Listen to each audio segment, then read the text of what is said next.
step that Dave's got here when he's putting the new exhaust on this car is stripping out all the old exhaust hangers. Like most old cars we work on, this car has a number of different exhaust systems that's been on it over the years.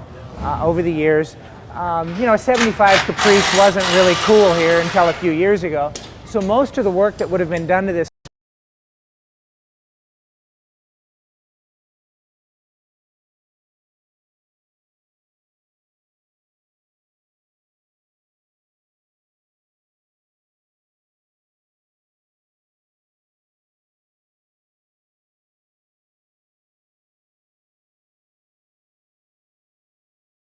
painting the underside of the car or anything.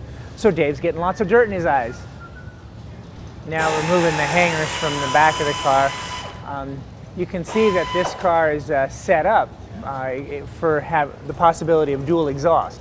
There's a riser there and it rises up the same over there. And you can see it's had dual exhaust on it before because there is a hanger on both sides here at the rear.